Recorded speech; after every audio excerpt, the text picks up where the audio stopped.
Halo, assalamualaikum warahmatullahi wabarakatuh. Di sini saya di tempatnya Pak Karim nih.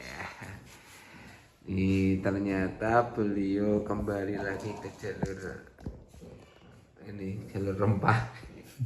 Padahal Hilman Farid sudah ini kayaknya sudah tidak di Kementerian Kebudayaan, malah ini kembali ke jalur rempah ini jalur rempah ini. Tapi memang Pak Karim ini sejak lama bermain rempah, ini sangat banyak sekali ini koleksinya ini. Kita akan lihat apa saja. Nah, ini ada apa Pak ini Pak? Empuk.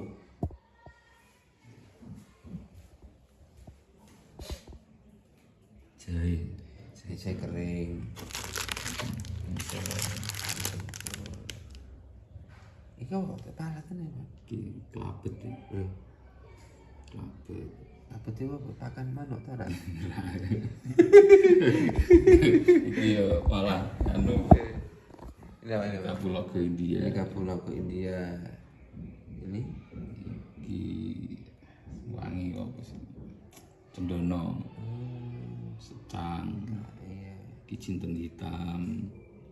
kayu manis, Manis cengkeh. Ini apa Pak? Kulit kismis Pak. Gula batu. Gula batu. IPK. Bunga lawang. Bunga lawang. Keren. Ini asal kemudian jadikan apa Pak? Baru sini. Masih banyak. Ya diramu, diracik nanti. Ini Racik. ketemu ini untuk apa? Untuk minuman apa? Atau untuk misalnya khasiatnya apa? Itu kan nanti ketemu semua. Di bahan A ketemu bahan B, seperti apa, khasiatnya apa, rasanya seperti apa gitu. Kita memang untuk membuat resep ya, di resep itu yang pertama memang harus mempelajari karakter per bahan dulu. Di tiap bahan harus tahu karakternya, rasanya seperti apa, fungsinya untuk apa, itu harus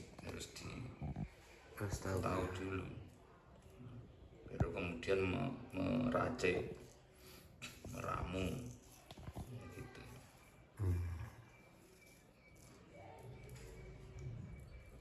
Kalau keras ketemu keras ya terlalu keras nanti ya juga potensi untuk untuk membuat onar. Di rempah juga gitu Pak. Iya, misalnya ada misalnya ginseng ketemu pasak bumi misalnya. Oh, itu tidak boleh ditemukan Itu kan keras, nanti terlalu keras juga bahaya ya. bahaya ya. Ya, membuat istilahnya alat vital itu terlalu keras juga bahaya. Nanti Masuk. rusak tatanan. Ya harus nanti komposisinya juga ada misalnya. Yang ini harus sekian, yang ini harus lebih sedikit, itu juga ada sendiri nanti tekniknya untuk atur komposisi. Kalau itu komposisi itu juga rumit juga karena kaitannya dengan perpaduan, itu kaitannya dengan cita rasa juga, kaitannya dengan efek dan khasiat juga. Yang paling dicari apa Pak? Yang paling dicari Pak? Yang paling dicari untuk vitalitas, Ya, kejantanan. jantanan. Kalau gak ada sing kebitinaan ya. Nah itu kan ya sebenarnya ada, cuman untuk wanita itu lebih mudah ya, Lebih mudah didapat. Misalnya kayak limon tea itu sudah cukup lah. Cukup. Tapi kalau untuk kejantanan ini agak rumit Pak ya. Agak rumit kalau misalkan, karena terkait dengan juga dengan aktivitas. Berarti masing-masing orang tidak bisa sama mungkin Pak. Oh, tidak bisa kalau masuk ke wilayah privat nanti juga ada pembahasan lain juga. Karena masing-masing tubuh ini, masing-masing individu membawa kemampuan kondisi fisik yang beda-beda. Misalnya ada yang punya basic kencing manis, ada yang punya dasar liver, itu sudah beda lagi. Di rempah juga nggak bisa langsung ditabrak-tabrak Pak ya. Nggak bisa, makanya kan Domene rempah pokoknya iki sing di liver ya ora apa-apa, tapi ternyata tetap berpengaruh Pak ya. berpengaruh.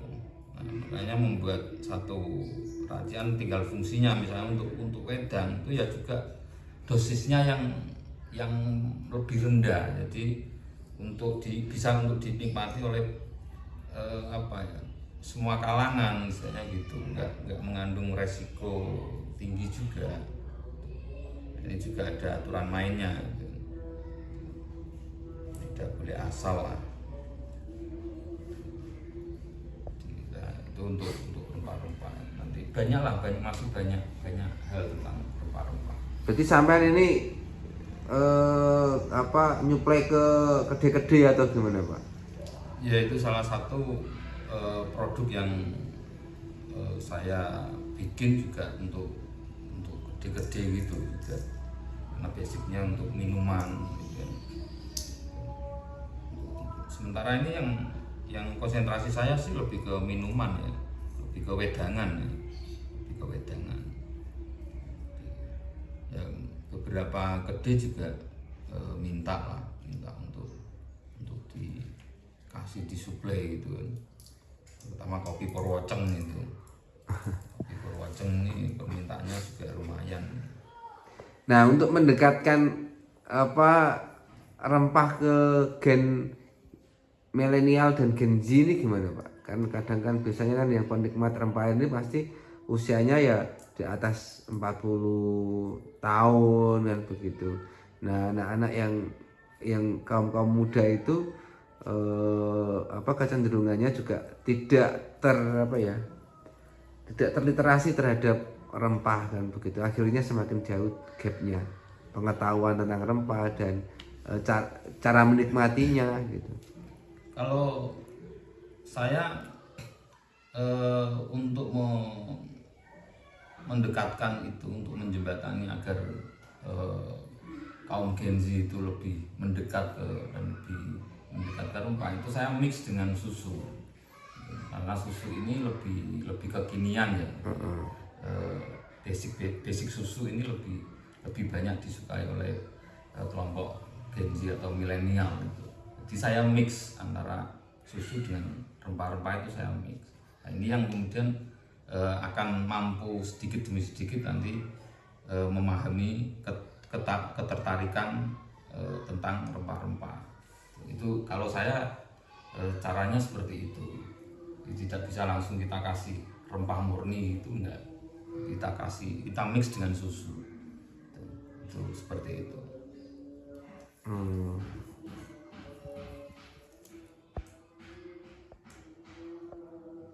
Ada sih beberapa yang saya mix produknya dengan susu itu. Ya memang itu tujuan saya untuk mendekatkan ke kelompok kaum milenial gitu kan, yang notabene masih banyak yang jauh atau pemahaman tentang rempah-rempah gitu. Karena memang sengaja saya mix dengan bahan-bahan yang basic susu gitu, susu creamer gitu, lebih disukai oleh kelompok milenial gitu. Sementara sih itu sih. Menarik. Ini bahan bakunya bisa didapat dari mana Pak? Apa dari sumber daya Jepara? Ya, kalau saya lebih mengutamakan lokal ya, Kalau misalnya ada kendala baru, misalnya kendala bahan baku, pas mungkin kadang kan tidak semua petani itu mencukupi ya, misalnya kayak kayu manis itu ada, cuman kadang kita rebutan dengan bakul-bakul juga ya yang sudah. Berarti kalau di Gunung Muria sebetulnya sudah lengkap Pak ya? Ya ada beberapa karakter yang tanaman yang tidak bisa atau mungkin tidak ada di Muria ya, tapi masih banyak lah Muria itu, masih banyak kayu manis, kapulaga misalnya, lada, terus kayak vanili itu masih tumbuh, masih banyak. Kecuali kayak pasak bumi gitu misalnya, ya memang nggak ada sih, kalau saya belum menjumpai di Muria itu pasak bumi. Pak, jenengan kan itu sih orang pesisir sih ya kan. Ya.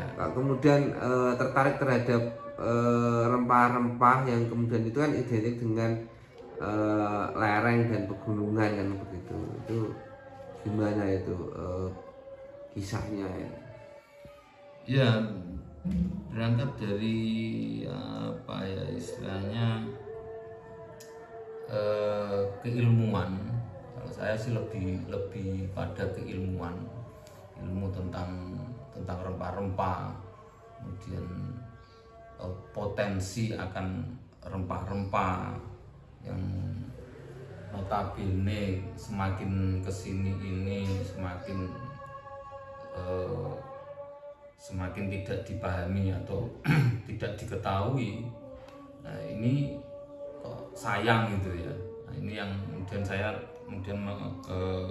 menekuni dunia rempah, yang sehingga pengetahuan tentang rempah-rempah ini tidak pudar, tidak punah gitu kan.